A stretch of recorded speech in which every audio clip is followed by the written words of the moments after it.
Hello, friends. Hi, compatriots, comrades. I'm Mandy with a Y, and this is my channel. Welcome to my space, my pad, my sanctuary, my haven, my oasis. You gotta love words, right?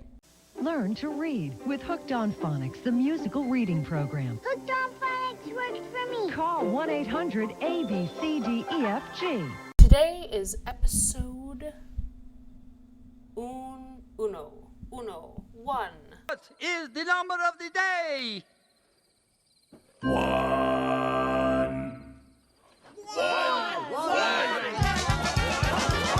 We're going to be talking about somebody pretty freaking amazing this time around. The incomparable, the hilarious, the multifaceted, extraordinarily versatile. I think I just said the same thing twice. No, you're not wrong. Am I wrong? You're not wrong, Walter. You're just an asshole. Okay then. But the just amazingly funny person that was and still is Lucille Desiree Ball. Now what am I going to do? I got to put a show together. Oh, I wish I could help you out. Did I hear someone say that they had to get a show together? If you don't know who Lucille Ball is, that's why I'm here. And also, you need to climb out from underneath the rock you're under. Are you tired, run down, listless? Do you poop out at parties? Kids, listen up. She's amazing. Lucille Desiree Ball was born on August 6th, 1911 in Jamestown, New York, at her grandmother's house. No, not in a hospital. Not in a hospital. Her grandmother's house, because that's how they did it in 1911, my friends. And her mother was Desiree Evelyn Dee Hunt, and her father was Henry Durrell Ball. Fun fact, Lucy's mother's first name is Lucy's middle name, and my mom's first name is also my middle name. I don't care. Yeah, shit, I don't care either. Her father worked as a telephone lineman, and you're probably like, well, what the fuck is that? Let me tell you. Hold on. While his work would seem to have many ready-made occupational hazards, in handling heavy materials, working on high wires, using sharp tools, and being out in all kinds of adverse weather, the telephone man has learned his safety lesson well. And so the family moved around quite a bit because of his job. My family moves around a lot. His family moves around a lot. Living in Michigan, and during her mother's second pregnancy, Lucy's father died of typhoid fever, which very common back in those days. Symptoms were kind of like a flu, and then just would progressively get worse, and just your body would succumb. If it was the Michigan weather, because he was out there working on the telephone lines and getting everyone up and running, and it's a very selfless individual. Put them in a tough spot, because at only 3 years old, she had lost her father.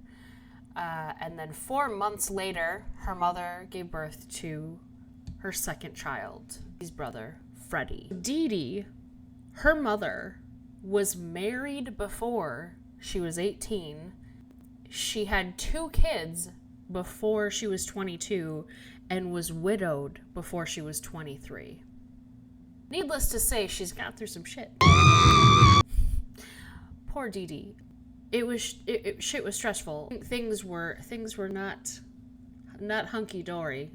Dee Dee, due to a bout of severe depression, postpartum depression, and a mix of other depressions, I've learned there are many kinds. Dee Dee was going through it, okay? As well as everyone else was, but her doctor actually prescribed her to go live in California. What are you doing here? For a while, to kind of get herself composed, so maybe, she could be a mother. Lucy and Freddie were sent to different family members in New York. they were dispersed. Where she ended up, there's a lot to be said about. I mean, I could talk about this woman for days. Obviously, I will not do that. Where she ended up was not very conducive to a young child and their whims and their playfulness. You know, children were meant to be seen and not hurt. You shut up! You shut up! Especially girls. Little girls, no. This seems like a horrible thing, and it probably was very challenging to go through, especially without Freddie and living with him. Just still saw Freddie and her cousin, who she was very close to, and it actually helped her discover parts of herself that she didn't really know were there or knew were there, but started exploring them because she had to escape. There was a sense of escapism that she felt. And in her book, which is available on Audible, it's called Love, Lucy, written by Lucille Ball, read by her daughter, Lucy Arnaz. Highly recommend. In her book, she states that it was a necessary part in shaping who she inevitably became. Because, like I said, she found escapism, she found imagination, she found humor, she found in herself that she had the ability to be funny. And not just funny, but funnier than other people. And funnier than boys, you know? Like, she was a girl. Oh, women aren't funny. Cousin and her brother Freddie would put on plays and dress up and put on silly makeup, and she really just found that muscle and started to exercise it, and she became swole. Okay. So up. At age 15, she enrolled in the John Murray Anderson School for the Dramatic Arts in New York City, where she started her journey into the business. Us movie stars have to go around disguised or our fans will mob us. Ball started by modeling under the name Diane Belmont. Also, she is not a natural redhead. To be continued. What did you say? One of her most famous gigs was as a Chesterfield cigarette girl, as there was a very different kind of Hollywood in the 1930s. When Lucy was trying to navigate it, there were about 5 main studios operating at the time. So there was Paramount, Warner Brothers, 20th Century Fox, RKO Pictures, and Metro-Goldwyn-Mayer. Those were the kind of the biggies. There was a couple others, but that was like, you know, the main. So when you signed with these studios, any one of them, you didn't have a manager, you didn't have a PR person, you didn't have someone to go to and cherry pick what project you wanted to do or what audition you wanted to go. No. You just signed a contract with a studio and you did what they're like, you're going to be on this picture and you're going to be a lion and you're going to run around with 5 other female lions and dance behind in the scenery, and you'll get $50 a week. Very different scene, obviously. She became a Goldwyn girl, and along with many others filled out the ranks of the background actors for many B films. After moving to California officially in the mid-1930s, she signed with RKO Pictures and appeared in numerous B films alongside, I don't know, Marx Brothers, Fred Astaire, Ginger Rogers, Katharine Hepburn, just to name a few. And Lucy became known as Queen Bee because of how many B movie roles she took on. She was in 70 to 80 of them. And that wasn't even her, obviously, her entire career. That was the beginning. That's how hard she was out there working for it. You know? Hey, just working hard so I can please you. The lighting that they used was not safe. It was not anything that you want to mess around with now. Like, we have, you know, lights everywhere. Everyone's got a ring light, you know, up their ass. But these lights could hurt you, burn you. And she was on a high level, just she fell, and it was from a high place, and she was caught by one of her fellow actors, thankfully, because she would have fell on a light and would have been, you know, injured. Just say again really loudly what happened. Okay, I burned my foot very badly on my Foreman grill. She also picked up a lot of radio work, which was pretty typical at the time to get your name out there while trying to, you know, make rent.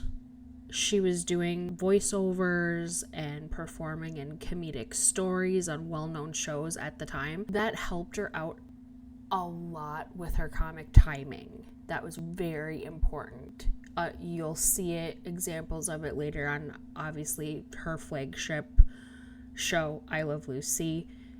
The timing that she has is so impeccable. Also, during this time, she met someone who would prove to be instrumental in her life. And no, I do not mean Jesus or Muhammad or, I don't know, even Satan.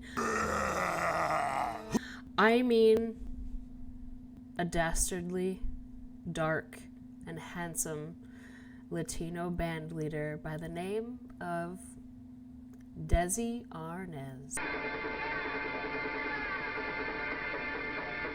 Well, you can't talk about Lucille Ball without talking about Desi Arnaz. That's right, there would be no I Love Lucy without Lucy's Love, after all. Desiderio Alberto Arnaz y de Acha III, I apologize for the mispronunciation, was born in 1917 in Santiago, Cuba.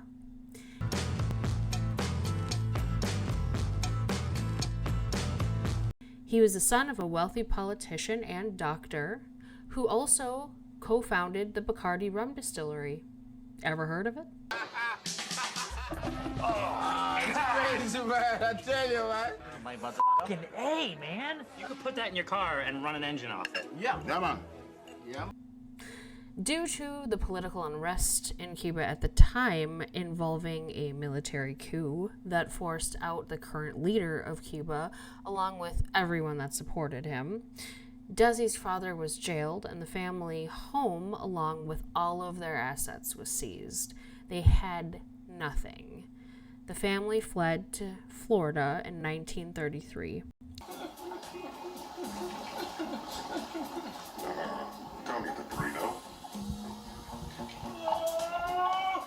Desi had to start over, and he built himself from the ground up. He started playing guitar and eventually started a band. He found himself the leader of a conga band. He introduced conga music to New York City.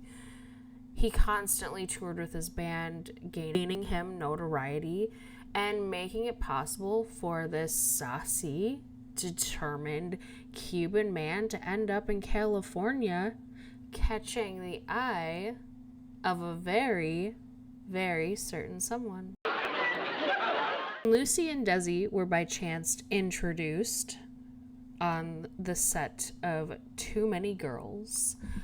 Neither of them looked their best, okay? Lucy was in this gaudy gold getup with a black eye because of a scene she was doing.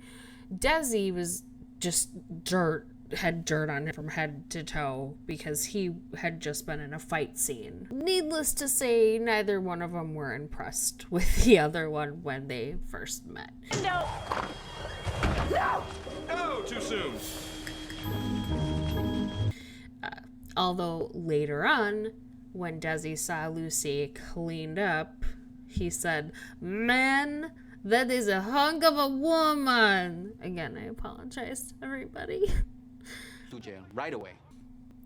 Immediately, like magnets drawn to one another, they started a torrid love affair. Lucy was told to forget about him, and she really just didn't think it would work. Desi was still on the road all of the time with his band, and let's be real here, the 1930s and 40s was not the best time for an interracial couple to thrive. The hardship that does come with a long-distance relationship. I will say that with the world seeming against them and their instant infatuation with one another constantly at play, it kept drawing them back for more. Desi desperately wanted to marry Lucy, and after years of back and forth breakups and makeups, Desi convinced Lucy to elope to Greenwich, Connecticut in 1940. They bought a house 5 miles from LA called Desilu, and they had dogs and chickens and a pig, and they threw grand parties where Desi would make Cuban food, and there'd be conga music and dancing all night. Till now, you're probably only imagining a red-headed Lucy, but up until 1943, she sported brown hair mostly, in some cases blonde hair.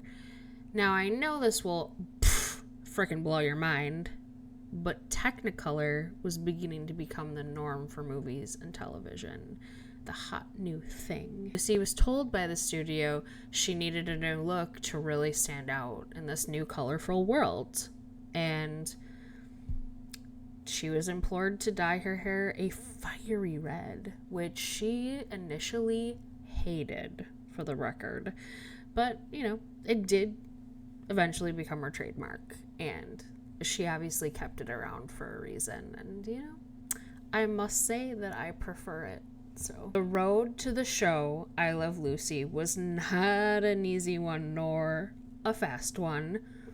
Lucy and Desi always wanted to work together. Desi was working long hours and often stayed out all night, and Lucy desperately wanted to have a baby, but by 1950 she had already suffered through 2 miscarriages, and Lucy was still appearing in films and now more radio than ever. She was signed on to do a comedy called My Favorite Husband. This widened her comedy chops and was a huge success, so much so in fact, that Lucy and Desi pitched it as a show to CBS with themselves in the lead role. They immediately turned it down with the reasoning that they were an interracial couple. No, don't like that. This infuriated Lucy, understandably, and she was like, "Look, I was born in Jamestown, New York, waited tables, jerked sodas, and you, Desi, you've been kicking around this country for 17 years. Hell yes, we're average Americans, and we're gonna do I Love Lucy even if we go broke." To prove their point, they created their own production company. That's right, you heard this name before, Desilu Productions. And they placed their most trusted talent on the payroll. They then created a vaudeville act. For those of you not understanding what vaudeville is, here's a quick rundown. Vaudeville refers to a light and often comical theatrical piece, frequently combining pantomime dialogue, dancing, and song. Lucy and Desi took to the road with their act and opened before movies opening night. So basically, they had this cute little vaudeville comedy skit act scenario, and before a movie's opening night, like in a theater, in a movie theater, I don't know why I had to make a square in the air, in a movie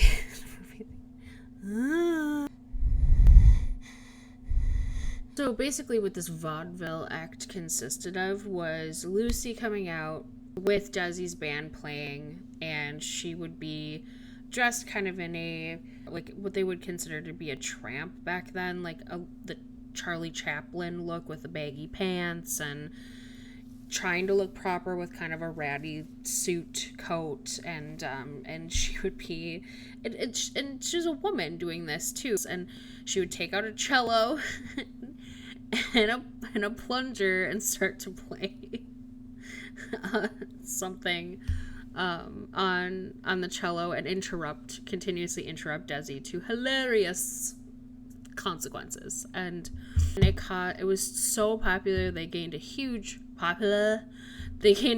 fan base from that. This caught the attention of NBC, and CBS agreed to cast Lucy and Desi on the TV show. Instead of calling it My Favorite Husband, it was called I Love Lucy. Understandably named after its main character. I Love Lucy premiered on October 15th, 1951. With its first episode, the girls want to go to a nightclub. What made I Love Lucy so special? Like, why was it different? Why should you give a shit? Well, for one, Lucy is the comedic lead. As I said before, the protagonist. Desi played the straight man to Lucy's comedic genius. It not only turns the formula on its head, it's not two men, it's a man and a woman. Secondly, it was the first show to ditch a single camera style way of shooting and introduce the 3-camera shooting method. And they also ditched that fucking laugh track that I so love. And they brought in a live studio audience. This made the studio very nervous because they had to corral 50 or so people every week in a place that was not built for an audience. Yeah, they had to corral these people in a place, keep them safe, and keep them entertained. Because they didn't have the laugh track, they had to keep these people laughing. Thirdly, the show presented us with so many firsts. It was the first show to have a female lead, like I've said, to have an interracial couple as the lead or at all in the show. The first to present a pregnant woman on TV. Yes, that's what I said. Women were not allowed to be depicted as pregnant on television. It was wild. That is some weird, wild stuff. Lucy had her first baby, Lucy Arnaz, on July 17th, 1951. She had Desi Arnaz Jr. on January 19th, 1953. And he was actually the pregnancy and the child that was featured on the show. So it was very true to life. She had the family that she yearned for, as well as a television show that broke TV in the best way. I Love Lucy was the first show to have reruns, making syndication possible. Money, please. Also eradicated the notion that married people sleep in separate twin beds in the same room. I think we can all say that was ridiculous. It was the first show to have a successful spin-off show, the Lucy Desi Comedy Hour. It was also one of the first to discuss gender roles and cultural differences through humor. Slavery versus the Holocaust. Come on. Who am I supposed to be? It's gonna percolate. No. So we had all of these big things to talk about, or that the writers wanted to present, particularly Lucy herself. And what better way to ever do that than through the lens of comedy, in my opinion. All right, girls, listen carefully. This is the wrapping department. Yes, ma'am. Now, the candy will pass by on this conveyor belt and continue into the next room where the girls will pack it.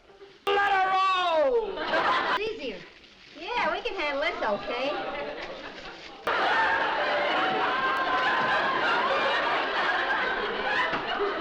Listen, Ethel, I think we're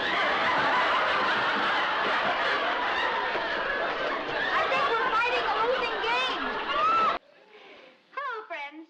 I'm your Vitamin Vegemin girl. Are you tired, run down, listless? Do you poop out at parties? Are you unpopular? The answer to all your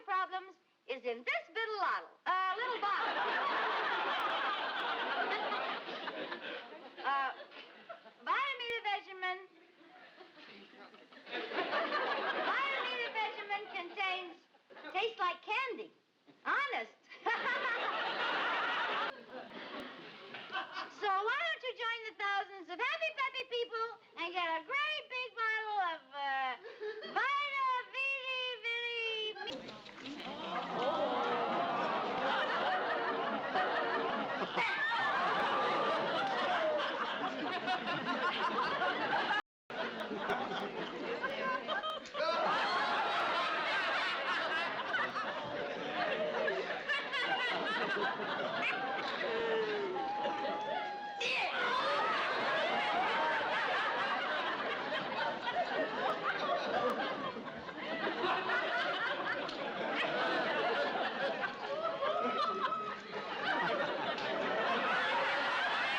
And that was just a tiny, tiny, tiny example of the many, many highlights of I Love Lucy, the show. I just wanted to share some with you. I hope you enjoyed them. Much as I Love Lucy was such a huge milestone for both Lucy and Desi in their professional and personal lives, pressures ranging from alcohol abuse and Desi's infidelity, and obviously tensions between their careers and owning their own production studio led them to a permanent split and divorce in 1960. Lucy said about their marriage that her and Desi were lovers, but they were not friends. Lucy did get remarried to her friend, stand-up comedian Gary Morton, in 1961. And by all accounts, they had a lovely relationship. Even after being divorced, her and Desi remained close and both had an intense mutual respect for one another. Lucy gained control of Desilu Productions by eventually buying Desi's shares in the company in 1962 after they got divorced. So she became the first woman to own and run a major studio, and because of her, shows like Mission Impossible and, oh, I don't know, a little show called Star Trek? These are the voyages of the starship Enterprise. Were greenlit into existing and eventually becoming a part of our cultural entertainment landscape, let alone giving us things like William Shatner. Lucy won 5 Emmy Awards during her career. She received the Cecil B. DeMille Award, a prestigious honor in the entertainment industry, if you're not familiar. She was recognized with the Kennedy Center Honors for her contribution to the arts, and one of her best sources I used for this is a special edition of Time magazine with a cute little foreword. Boop. The many celebrities she influenced in her life is pretty staggering. Carol Burnett, who was very good friends with Lucy and presented Lucy with TV Guide's Lifetime Achievement Award, said about her, "It is the way she did it. It is the way she looked. It is the way she reacted. You can't write that." Very true, Carol. Lucille Ball died on April 26, 1989 at age 77. She suffered a ruptured abdominal aortic aneurysm. She had been recovering in the hospital from a recent heart surgery when the second fatal rupture had occurred. There's so much more I can say about this multi-talented boss bitch, but I hope I've given you enough to at least intrigue or inspire you to always want more and know that you can do it. Lucy said about herself, "I'm not funny. My writers were funny. My direction was funny. The situations were funny. But I'm not funny. What I am is brave." And honestly, couldn't end it better myself. Make sure that I let you know I have recognized the fact that my hair and makeup have drastically changed throughout the video, as well as some of the sound. But things are kind of getting better, I think, and hope. You being here. And the 5 of you that stayed and watched it through or even checked it out at all, thank you very much. I already have a person in mind for episode 2. Please comment down below for whoever you want me to talk about in the future. Like I said, men or women, doesn't matter. I'll talk about a Muppet if you want me to. I'll do it. Alright, thank you so much for watching. Later, taters.